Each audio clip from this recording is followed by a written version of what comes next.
ताज्या बातम्यांसाठी महान करेला सबस्क्राइब करा आणि बेल आयकॉनला क्लिक करा। कारखान्यांनी शेतकऱ्यांचे पीक कर्ज ऊस पेमेंटमधून कापू नये, अजित नवलेंची मागणी।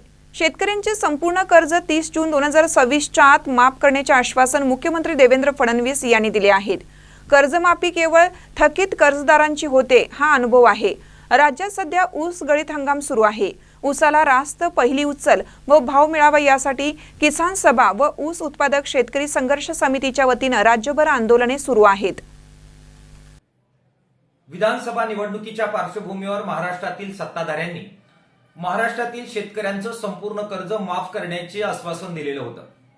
दिलेलं आश्वासन पाळावं या मागणीसाठी महाराष्ट्रभर शेतकऱ्यांची जी आंदोलने झाली त्या पार्श्वभूमीवर शेतकऱ्यांचं कर्ज 30 जून 2026च्या आत माफ करण्याची घोषणा राज्याचे मुख्यमंत्री देवेंद्र फडणवीस साहेब यांनी केलेली आहे। मागील अनुभव पाहता केवळ थकीत कर्जच शेतकऱ्यांचं माफ होत असतं। महाराष्ट्रात सध्या ऊसाचा गाळीप हंगाम हा मोठ्या प्रमाणात सुरू आहे। शेतकऱ्यांना पहिली उचल रास्त प्रमाणे मिळावी यासाठी किसान सभा आणि ऊस उत्पादक शेतकरी संघर्ष समितीच्या वतीने जोरदार आंदोलने सुद्धा सुरू आहे।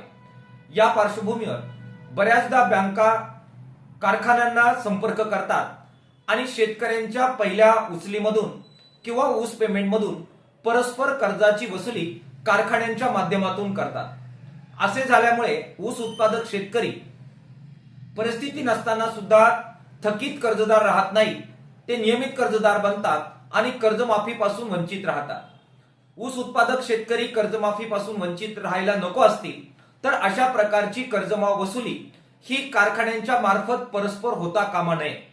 किसान सभेच्या वतीने आम्ही आवाहन करतोय की कारखान्यांनी अशा प्रकारे परस्पर शेतकऱ्यांची कर्ज वसुली करू नये। कर्जाच्या हप्ते हे ऊस पेमेंट मधून वसूल करू नये, जेणेकरून असे सर्व शेतकरी हे कर्जमाफी योजनेसाठी पात्र राहतील। कारखान्याने आगळीक केली आणि परस्पर अशा प्रकारची वसुली केली तर कर्जाची संपूर्ण जबाबदारी या कारखान्यांवर राहील। शेतकरी आपल्या कर्जाची जबाबदारी घेणार नाही। त्यामुळे कारखान्यांनी सहकार्य करावं आणि अशा प्रकारच्या कोणत्याही कर्ज वसुलीसाठी बँकांना सहकार्य करू नये असं आवाहन किसान सभेच्या वतीने आम्ही करतो आहोत।